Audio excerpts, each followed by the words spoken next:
Shalom and welcome to another in our series of podcasts from Temple Beth Am, a dynamic center for conservative Judaism in Los Angeles. This is a recording of Rabbi Avi Havivi's weekly Siddur class.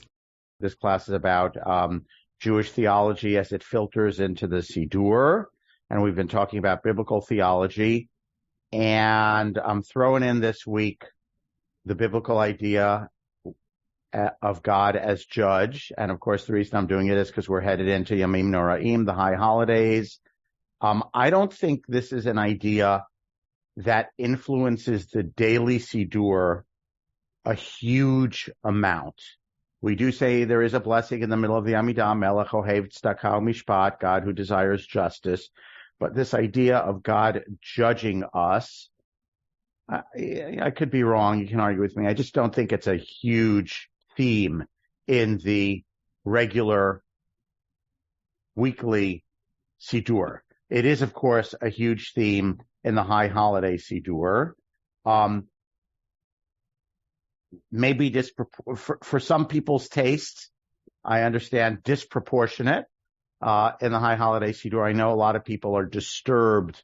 A lot of contemporary people say they are disturbed by this idea of God as judge.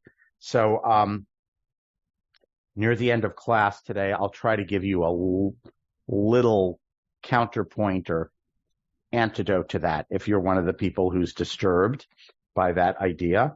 But I want to spend most of the class actually looking at the roots of that idea in the Bible, and then also Mishnah and Talmud, to see how that idea of God as judge of us on the high holidays, how that gets constructed. What are the building blocks of that theme that we're so familiar with from the Machzor?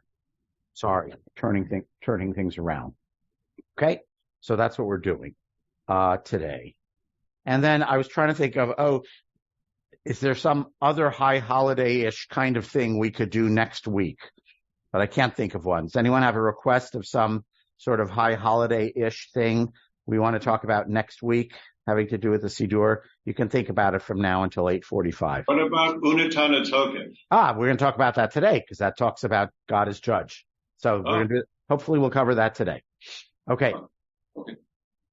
I'm going to try to share my screen with my Word handout, which is going to be attached to the podcast later today, which you can find in Temple Beth Am podcast if you just search Siddur class or Avi Havivi. Okay, so the idea, you can see, can you see the screen? Just want to ask, Michael, can you see the handout? Mm-hmm. Okay, good. Okay, and I'm going to skim through some things, and you can look at this at home later today if you want. So we're pretty familiar with the idea in the Torah of God as judge. So, for example, we have the story in Breshit of of Abraham arguing with God about whether or not it's fair for God to destroy the cities of Sodom and Gomorrah, and what about if there's some righteous people? Wouldn't you spare the bad people because of the righteous people? If there's some righteous people, is it right to do? And the zinger of his line, which, I guess could be applicable. I don't know, could be uttered probably wasn't uttered in the Israeli Supreme Court hearing today, but I guess could have been. Hashofet kol haaretz lo ya'aseh mishpat, says Abraham, shall the judge of the whole world not do justly? Okay, so Abraham is taking it for granted. It's kind of a rhetorical thing for him to say. Obviously, since you are judge of the world, obviously you want to do justly. So Abraham takes it for granted that that there's an aspect of God which is God as judge. Again, as opposed to creator, we looked at other ideas. God as creator, God is acting in history. We're going to talk about God as having relationships with people a little bit later on the next few weeks. Okay. And then we have a passage in Sefer Dvarim, Deuteronomy, about appointing judges. And Moshe says to the people, and these judges really better judge justly. They should not be swayed by injustice. You shall, I'm in Deuteronomy chapter 1, verse 15 through 17, if you're at home and have a Bible. You shall not be partial in judgment. Hear out the low and high alike, meaning whether people are big and fancy or whether people are lowly, you should treat them the same. The judges should treat them the same. Fear neither party, for judgment is God's. Ki hamishpat leElohim hu.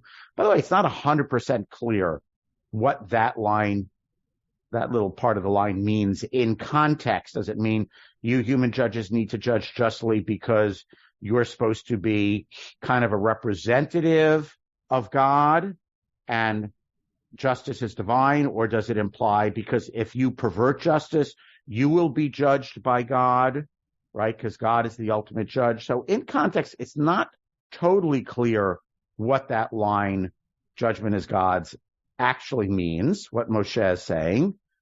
I'm not going to go into it very much, okay? But I just want to point out, it implies or says clearly that there is an aspect of God that is about judgment, okay? And we could cite other places in the Torah, other places in poetic books, the prophets, Psalms, Job, where God is referred to as a judge. So I've just brought two kind of obvious places that come to mind from the Torah. Okay. The idea of God as judge is amplified, depicted picturesquely in the book of Daniel. It's a book of the Bible that we modern Jews don't read all that much. It's not part of our regular curriculum. Christians, actually, believing Christians, know the book of Daniel better than Jews do, because it has some prophecies in it that are very important to them. Daniel is one of the later books of the Bible. It's about Daniel, who was a courtier in the Babylonian and then the Persian courts. And there's some prophecies which actually seem to depict events all the way up to the revolt of the Maccabees against Antiochus, which means 165 to 162 BCE. But they don't seem to realize that the Maccabees have won. Okay.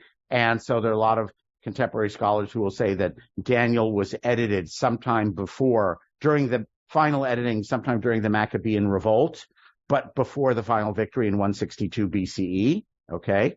Doesn't really matter. You don't need to know that. A lot of the book of Daniel is in Aramaic, which was the day-to-day language of Jews at that time. It had replaced Hebrew as the day-to-day language. And there are other later books of the Bible, Ezra and Nehemiah, that also have long sections in Aramaic. Some is in Hebrew and some is Aramaic in Ezra and Nehemiah, and also in Daniel, meaning it's kind of a bilingual book. So this passage is in Aramaic. Daniel is having a vision. He has lots of visions of things that are happening up there. He has a vision. And in the vision, as I looked on, thrones were set in place, and the Ancient of Days took his seat. Okay. And this seems to be Daniel's epithet for God, the Atik Yomin, which for those who are familiar with Kabbalah medieval Kabbalah is then used as an epithet for an aspect of the Godhead in the 10 Sfirot, the 10 aspects of God. That phrase comes from Daniel. So the Ancient of Days took his seat. His garment was like white snow, and the hair of his head was like lamb's wool, meaning white and fleecy. Okay? And other things around him, river of fire, thousands of people serving him. The court sat, and the books were opened. Okay? So anyone who reads this thinks of the high holidays, but I want to take it the other way around, which is to say some of our imagery from Yamim Noraim of the high holidays is really based on this passage in the book of Daniel. And a lot of people, of course, say, as they come to be adult Jews, this is an image that I don't know where they got it from, because most people didn't study the book of Daniel growing up, but somehow this is an image that got stuck on their head. God is like a man on a throne with a white beard. And I don't know exactly where else it says that, other than in the book of Daniel. So I'm not quite sure how we most of us probably somehow imbibed this image. Not clear to me how, because it doesn't actually say in the Machzor or anything about white beard. Okay, so I don't know quite how we got that, but most of us got that, and many people say they then spend the rest of their life as Jews, thinking through their personal theology, trying to undo that image of God as an old man sitting on a throne with a white beard. And I believe William Blake has some nice watercolors of this, the Ancient of Days, with a long, triangular tapering white beard. Okay, so this is an image where if we read it, we'd say like, oh, that's the high holidays, right? But again, I don't think Daniel took it from Rosh Hashanah. I think Rosh Hashanah took it from Daniel. And then in the Talmud, we have several other bits and pieces of this. So in the Mishnah, which is from about the year 200 in Eretz Yisrael, Mishnah Rosh Hashanah, we have the passage that there are 4 new years. 4 times of the year, the world is judged. Another version of this is there are 4 different new years. One of them is what we call Rosh Hashanah, the first of Tishrei. And what happens what are the other judgments? Judgments about trees, judgment about produce, meaning 4 times of the year when God makes decisions about how certain things are going to go. Our Rosh Hashanah is the judgment day of the 4 where humans are judged. And here's the phrasing of it. Rosh Hashanah, kol ba'ei ha'olam ovrim lefanav kivnei maron. That's what conventional versions of the Mishnah have, which is translated as on Rosh Hashanah, all creatures doesn't really mean creatures, it really means humans, I think. All humans pass before God like it's translated here as sheep. I'm going to talk about that translation. As it says, okay? And what does it mean to pass before God like sheep? I mean, one question I just want to ask is, what is that? If you just imagine a shepherd, their sheep, what does that look like? We have an image of that from Unatana Tokef, which we're going to read in a few moments. Okay. Now, the Talmud, which comments on the Mishnah and discusses it, says the following. It quotes the line. What is the meaning of the phrase B'nai Maron? Hacha Targimu. Here they translate it. Kivnei Amrana, like sheep. So what that means is the Talmud, which is in Babylonia, the Babylonian Talmud, the Mishnah is from Eretz Yisrael. The Talmud doesn't understand the phrase B'nai Marom in the Mishnah. And it says, what does that word mean? Okay, so the Mishnah comes from another country a few hundred years before, and they're saying, we don't know what that word means. What does it mean? Oh, here in Babylonia, they translate B'nai Marom as sheep. That's one interpretation. Second one, Reish Lakish says, totally different, like the ascent of Beit Maron, which our translator in English interpolates, which was very steep. One standing at the summit could discern all of those climbing the mountain with a single look. Okay, so that's a different image. That means the interpretation of the Mishnah, based on Reish Lakish's understanding of B'nai Maron, is God can see everyone in one glance, just like someone who's standing at the top of some very specific high up place called the ascent of Beit Maron, where if you're standing there, you can see everyone who's down in the valley below you. So God judging everyone, God sees everyone all at once, just like if you were standing at the top of B'nai Maron, you could see everyone below you all at once. Third interpretation, Amar Rav Yehuda, Amar Shmuel, like soldiers of the house of David, who could be surveyed with a single glance. Okay, so Rav Yehuda, Amar Shmuel is saying, no, it means sort of like an army. So what this means is the phrase kivnei maron, which that in the Babylonian Talmud, in a place where they speak Aramaic, they don't understand this word. Now, they knew Hebrew pretty well, right? So why do you think they didn't understand this word? It's not even a Hebrew word. By the way, it doesn't appear anywhere else, just so you know, in the Bible, okay? So it's unfamiliar to them. So one reason they might not understand it is because it might not be a Hebrew word. So actually, early manuscripts of Untana Tokef from the Cairo Geniza have a different reading. Sorry, we're going to talk in a moment about Untana Tokef, the prayer in the High Holiday Mahzor. Early manuscripts of the Cairo Geniza, from the Cairo Geniza, of manuscripts of Untana Tokef, have a different word. They say kivnumeron as one word. It has a vav instead of a yud, and it's one word instead of two words. Kivnumeron, which sounds like what language? What would the foreign language be in the land of Israel in the year 200? Latin. Or? Roman. Well, Latin and Roman is the same thing. Latin or? Greek, right? So it could be Greek or Latin, right? That would be the foreign language in Eretz Israel, which apparently in Babylonia, when they're receiving the Mishnah, they don't understand what that word means because it's a foreign word, okay? And what word does it sound like? Kiv numeron. Number. Right. So it may be cognate somehow with the word numerous, all right? And if you look it up in Greek or Latin, it means a large mass number of things. It can be used to mean a flock of sheep. It can be used to mean a division of the army. Okay?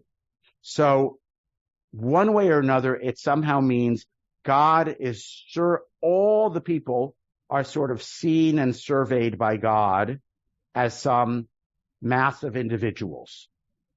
Okay? Which, by the way, is the verse that's cited in Psalms here in the Mishnah, that God sees all of them. Okay? It involves the word yachad, together, and kol. So the Mishnah seems to understand this sentence to mean God somehow sees everyone all at once. Okay? Whether that is like a flock of sheep, or, by the way, if it's like a flock of sheep, it's one image. It's like a shepherd who is, observing all of their sheep. If it's an army, then it's a little bit different. It's like a commander surveying the army. It's like roll call, okay, reviewing the army. So these different interpretations give you different, I'm going to say, flavors of that. Okay? And the Talmud is interesting. It has more, it quotes the line from the Mishnah about seeing them all at once, and it argues about what does that verse from Psalms mean? So you can look at that later on your own. Yes, Michael. But the image of shepherd and also of army roll call is not seeing all at once. It's one by one. The shepherd counts the sheep one by one as they pass by. And by having a roll call, it's a one by one basis.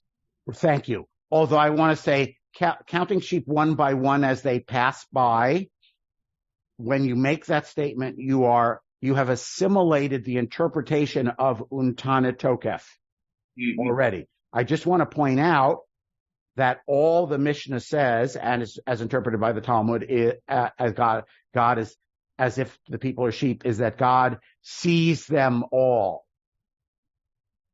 You've interpolated the interpretation of one by one, which is Untana Tokef's interpretation, which we're going to get to. But I just want to point out, it doesn't necessarily have to mean that. Okay? By the way, the king or commander inventorying the troops, it could be inspection, your button is dirty, or it could just mean the king is seeing the entire king, general, whatever, is seeing the entire army massed before him. Could mean that too. The one by one, I just want to say the one by one is an interpretation. I'm not saying it's wrong. I'm just saying it's an interpretation. And I think you assume that interpretation, maybe, possibly because of the English words I use, possibly because untana tokef, which we're going to look at in a moment. Okay. One more ingredient that goes into the high holiday theology, and this goes back to Daniel's book. I want to look back at Daniel. Does it say book or books? It does say books. Sifrin petichu. Books were opened in Daniel. It is plural. Okay. By the way, of course, in Daniel, what's happening, by the way, is Daniel is prophesying about God who's going to judge the nations at the end of time, right? Because he doesn't say what's exactly in the books, right? So the image is like a king in a court who has the kingdom's records or something like that opened before him. Where do we have an image of that from elsewhere in the Bible? The king who has the book open before him. Purim. Purim, right. So it's there. It's the bedtime reading for the king. They have read it to him, right? Chapter 6, because the king can't sleep. So he says, bring me the annals of the kingdom and read it to me. Okay. So another passage in the Babylonian Talmud, also tractate Rosh Hashanah, says Rabbi Kruspedai Amar Rabbi Yochanan. We don't know a lot about Rabbi Kruspedai. It might be a name that's not familiar to you. What are these books? On Rosh Hashanah, there are 3 books. And you knew this, right? Because you went to Hebrew school, right? One is the book of totally wicked people. One is the book of totally righteous people. And one is the book of medium people. The totally righteous people, they are written and sealed immediately for life. And that is, by the way, why on the first night of Rosh Hashanah, we say to people, L'shana tova tikatevu v'techatemu, because we want to say to them, I assume that you are a 100% righteous person. I'm certain that today on the first day, you are in the book of the totally righteous, and so you will be written and sealed today on the first of Tishrei. That's why we say, we only say, L'shana tova tikatevu v'techatemu on the first day of Rosh Hashanah, not the rest of the high holidays. Okay? Those who are totally wicked are written and stamped immediately for death. Okay. The medium, which is by far the largest book of all, of course, are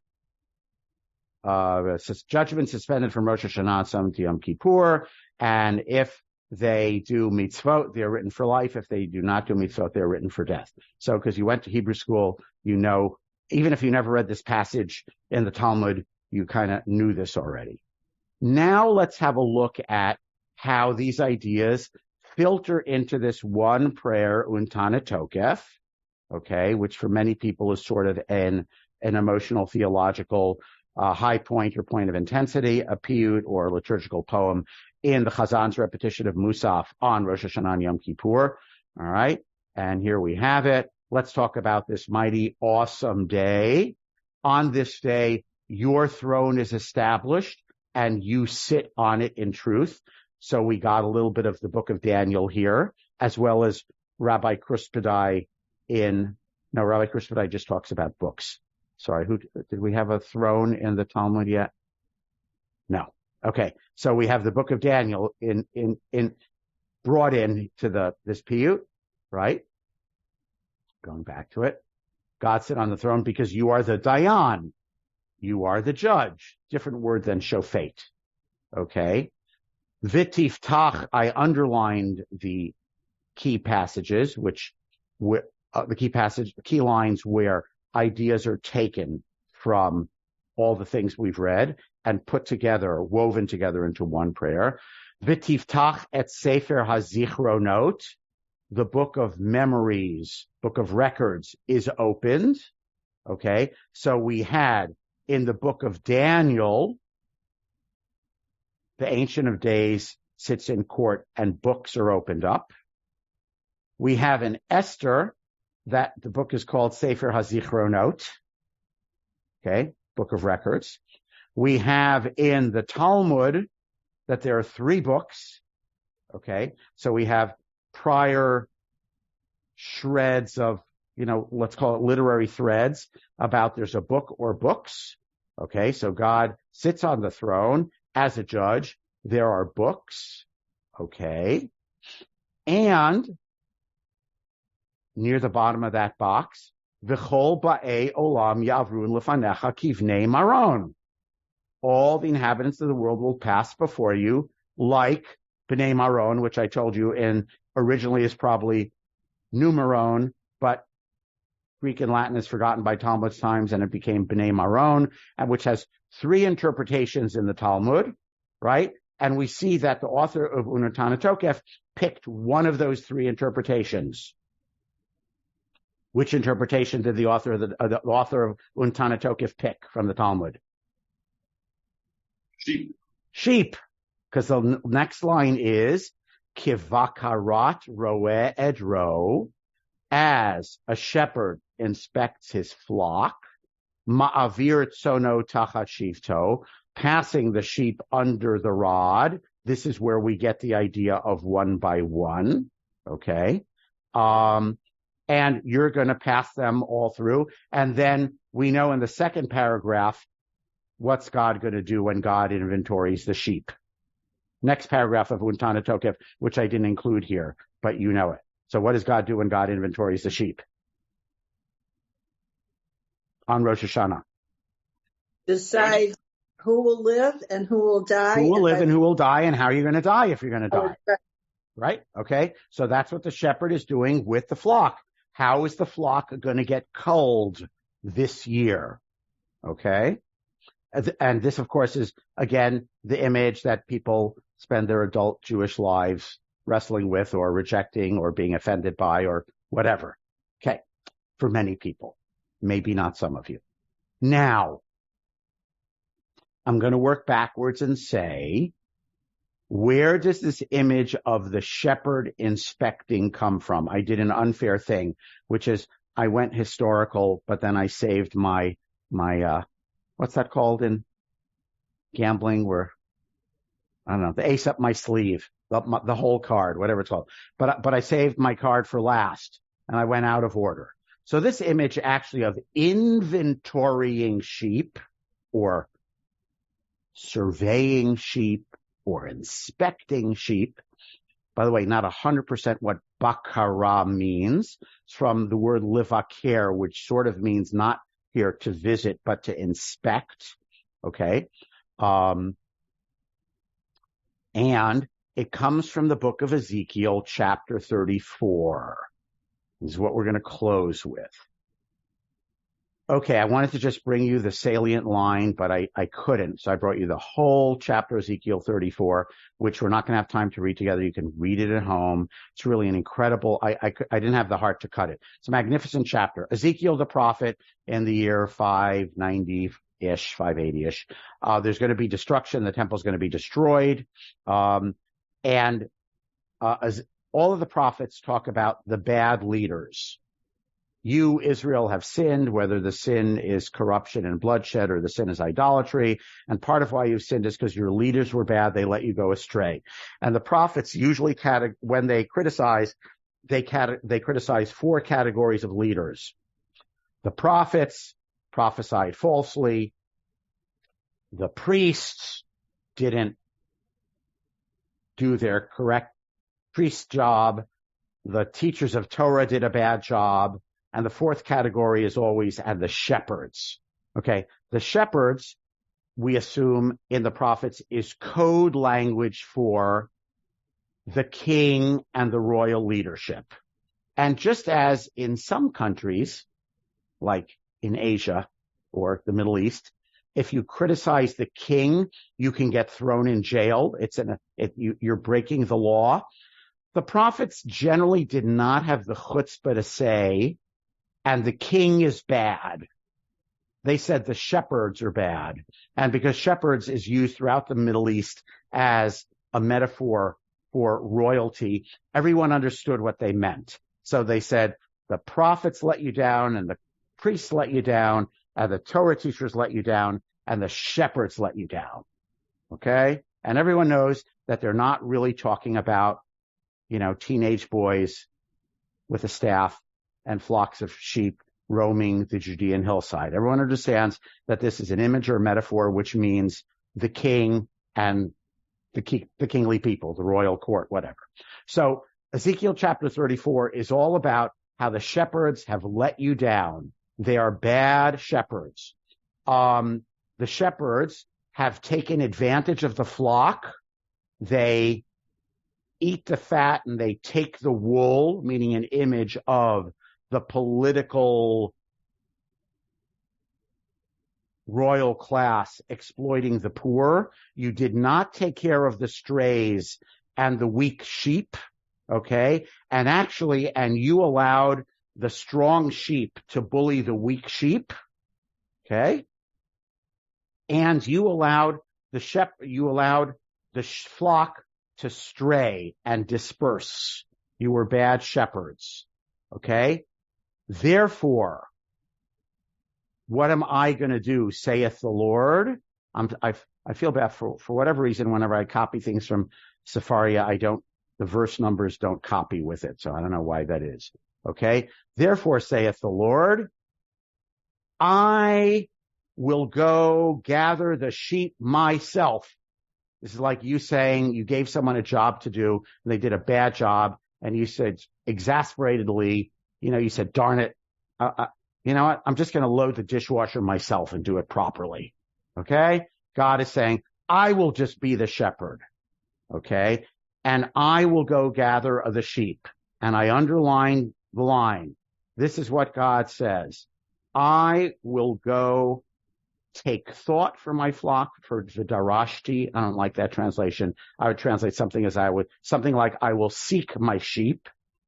Uvikartim. I will seek them out. Again, I would survey them, maybe. Kivakarat roe edro biyom heyoto b'toch tzono. Just as a shepherd, and here's this challenging word, which is not common, bakara. Does it mean inventory? Does it mean survey? Does it mean take notice of? Does it mean inspect? Okay. I'm going to settle, and here our translation from JPS is seek out. I don't really know. I'm going to say inspect. Okay. Like a shepherd amongst his flock inspects his sheep, that is how I will seek out or inspect or inventory or something my sheep. I understand all those English translations have a very different connotation. I don't mean to gloss that over. Okay. And I will save them, rescue them from all the places to which they have been scattered. And then, of course, what do you think God is going to do? God is going to gather all the sheep, bring them back to Eretz Yisrael, put them in a good pasture, and I will seek out the weak and the sick and the ailing, and I will make sure they're taken care of. And then I will give them a new shepherd, who is going to be David, meaning a good king from the Davidic line, and we will all live happily ever after. Okay? It's really a great chapter. I can't demand. I challenge you all to go read Ezekiel, all of chapter 34 at home. So why did I bring this? So it's always an interesting question when, I'm going back to Untana Tokef. It's always an interesting question when an author of liturgy takes a snippet from previous literature like the Bible, which they often do, and they put it in the context of their prayer. Did they just kind of like the words and it fit? Or are they meaning to cue you to think of that? Remember, this is biblical literature, rabbinic literature, so they assume you know the whole Bible, which I understand you might not know the whole Bible. But I'm going to argue the author of Unatana Tokef assumes you know Ezekiel chapter 34. That's an argument that I'm making. Can't prove it. And question. I don't want to say it as strongly as an argument. I'm just going to say it as a question. Does the author of Untana Tokef want you to think of Ezekiel chapter 34 when he uses the very unique, it's found nowhere else, by the way. It's in Yechezkel, prophet Ezekiel, and in Untana Tokef. And notice it, by the way, it's not in the Mishnah passages and it's not in the Talmud passages. Okay? Does the author of Untana Tokef want you to flash in your mind on Ezekiel chapter 34? Because, and here's my punchline, my ace in the hole. What's the connotation of the shepherd and the sheep in Ezekiel chapter 34? What's the image call up before you? Hierarchy, the leaders and the subjects. Mm-hmm. The shepherd, I'm going to go out and gather the sheep myself, the weak sheep who weren't taken care of. I would say hierarchy is not the first thing that would come to my mind. You mean the shepherd? You mean the shepherd is God replacing the shepherd? I'm saying in Ezekiel chapter 34, when God says, I am the shepherd, I will go gather out all of the scattered sheep, and I will look after them, and I will take care of the weak ones, and I will gather them together. What's the image, the feeling, I guess, of that shepherd and sheep? Michael? Well, I was going to say that in Ezekiel, I would say that the image is one of subjugation, if you're talking about the king and the people. Whoa, you guys are like, I thought I had the ace in the hole, and you guys are going in a totally different direction. Okay. To me, the shepherd who is going to gather the scattered sheep that were not taken care of, okay, and gathering the weak ones and the scattered ones and bringing them all together and taking them to a good pasture, in my mind, is not an image of subjugation. In my mind, it is an image of care for the sheep. Am I missing something? Are we reading a different chapter? I don't know, right? God is saying, you shepherds, you did a crappy job of your job. You didn't take care of the sheep. They scattered. The weak ones got worse. The big ones bullied the weak ones. You were bad shepherds. Exasperation. I'm going to go and do it myself. Okay? Parentheses. The way a good shepherd ought to do it. Close parentheses. I will go gather all the scattered sheep from all the places they are scattered. I'm going to go find them. I'm going to go take care of them. I'm going to make sure that the weak ones are part of the herd as well. Okay, so in my mind, this is an image of a caring shepherd. I guess I'm arguing with you. No. In my mind, this is not an image of subjugation. This is not, I guess there is hierarchy. You know, the shepherd is the shepherd and the sheep is the sheep. But in my mind, in Ezekiel chapter 34, the image of Kivakarat roe edro, I, God, will, some verb, inspect or again, I'm going to JPS. I still don't like the JPS translation, I have to say. Avi, can I push? Yeah, go ahead. I understand what you're saying. Yeah.